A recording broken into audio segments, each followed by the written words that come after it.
Bonjour à toutes et à tous. Au début de la paracha, Béalotra, on nous dit que Dieu a donné l'ordre à Moshe qu'il transmette à Aaron d'allumer le candélabre.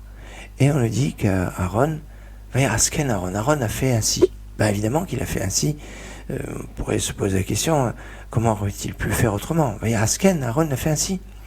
En fait, on dit qu'Aaron a toujours été constant dans son allumage du candélabre. Quand il y a un mariage, le marié dit à la mariée, en lui remettant l'anneau qui marque le mariage, Areat Mekudeshetli, que tu me sois consacré par cet anneau, Kedat Moshe Israël, suivant la loi de Moshe d'Israël. Ça veut dire quoi? Qu'au moment du mariage, on fait référence à ce mariage, Kedat Moshe Israël, suivant la loi de Moshe d'Israël. Eh bien, on nous dit que quand on nous donne un Dvar Torah, on doit avoir conscience qu'il est tout neuf, qu'il est tout frais. Et même si on a déjà entendu une parole de Torah et quelqu'un nous dit « Tiens, je vais te donner une parole de Torah », on ne peut pas lui dire « Ah, je la connais celle-là, je l'ai entendue ». Non, de savoir l'apprécier parce que « En bet midrash b'chidouche », à chaque fois que ça va être exprimé, ce sera quelque chose de nouveau. Il va avoir à déceler un point qui est nouveau. Et de savoir toujours découvrir la fraîcheur qu'il y a dans la Torah. Cette fraîcheur dans la Torah, c'est ce qu'il y a de nouveau toujours dans un couple, où on doit savoir découvrir chaque jour son conjoint, sa conjointe, et d'avoir toujours la fraîcheur du premier jour.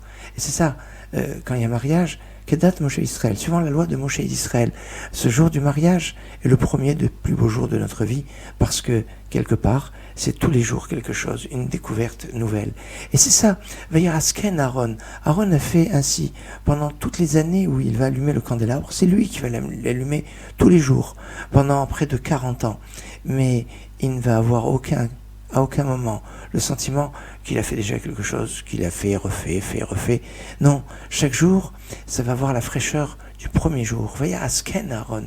Aaron a fait ainsi avec cette découverte, avec cette fraîcheur, avec cette nouveauté qui se régénérait chaque jour, comme quand on étudie la Torah.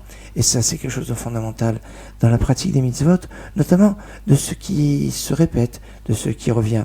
Et c'est peut-être comme ça qu'on peut expliquer que Aaron n'a pas participé à l'inauguration du Mishkan, du sanctuaire. Il en était peiné. Il était peiné que lui et sa tribu n'ont pas amené de sacrifice au moment de l'inauguration du Mishkan, du sanctuaire. Et on dit que Dieu va le consoler en disant « Attends, ta part est plus grande que leur part. » Pourquoi? Parce que toi, tu allumes le candélabre.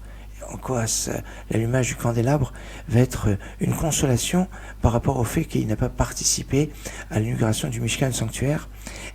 C'est la même idée que nous avons évoquée. L'inauguration du sanctuaire, c'était un moment, et il y a eu un jour, c'était exceptionnel. Mais le plus important, c'est pas quand on est dans l'exceptionnel, dans ce qui arrive une fois, mais dans le quotidien, dans ce qui va se répéter et qui va nous construire jour après jour. Et c'est ça, ta part, Aaron, qui va être dans l'image du candélabre au quotidien, va être un point fort qui va faire que ta part est plus grande que la part de tous les princes de chaque tribu, parce que c'est un renouvellement quotidien de savoir cette constance, cette constante à travers l'acte et à travers le temps, sans perdre la fraîcheur qui va caractériser ce lien avec ce moment. Voilà ce que je voulais vous faire partager sur le Vayarasken Aaron. Aaron fit ainsi et il a gardé toujours la fraîcheur de l'action. Excellente journée.